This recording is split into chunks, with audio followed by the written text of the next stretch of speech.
Well, this is a space disaster movie with some heart and some love into it. And in this movie, Wilson talks. All right, let's get into it.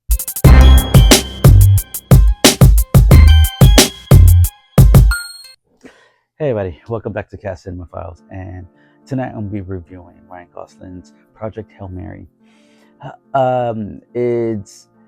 It's like Castaway meets The Martian meets Armageddon, or Space Cowboys. It's essentially it's a disaster film in space, and on the journey there, Ryan Gosling meets up with an alien, and they have a bond because the alien is also on the same mission, trying to save his planet, and they both come up with an idea to save the galaxy, essentially.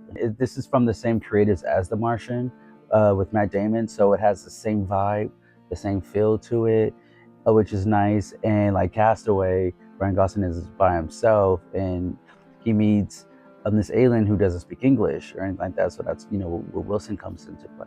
It's a good movie. It is a good movie.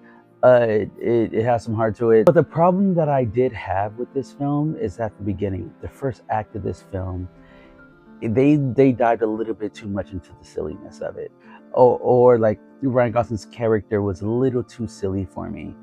He was a scientist, very smart, very educated, but he was almost like a bumbling idiot, and they leaned on that a little too heavy, definitely for comic relief, and I totally understand that. This movie takes place in the present day, but then it flashes back periodically to for us to find out how he got there, right? Which is great. That in itself, has some humorous moments in it. So I was teaching the astronauts, what to do, but then ended up going up there himself, hence Armageddon. The problem was he didn't want to do it because he's like, I'm not an astronaut. I have no clue what I'm doing in space.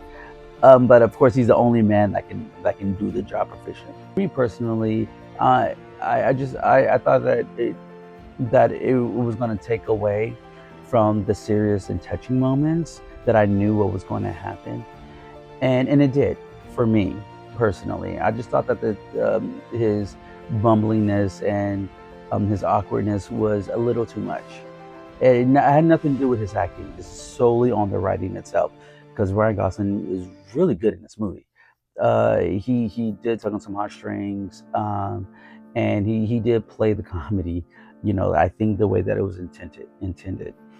Some really good moments with the camera angles and the lighting, because it's essentially one man in a small capsule, or like in a spaceship, but they made it seem like there's so much wiggle room that he has, and the audience didn't feel claustrophobic like a lot of space movies are, and also, to me, the stakes wasn't as high as it should have been because of the silliness, and I was just thinking like, oh, he's gonna make it, right? Like the Earth is fine.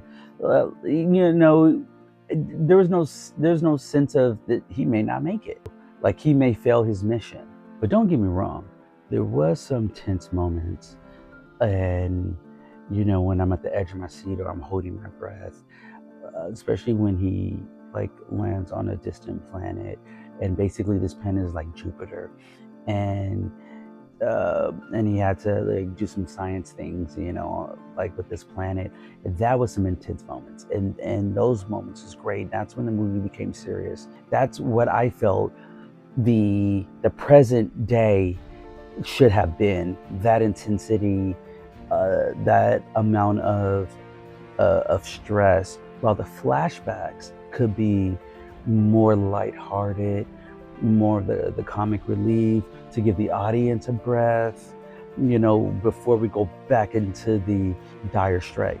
And I think that balance for me would have made this movie a 10 out of 10. But as it stands, I'm giving this movie a weak 9 out of 10. Strong 8, still a good film, don't get me wrong. If you do like The Martian, you will like this film. If you like Armageddon, I do believe that you will probably enjoy this film.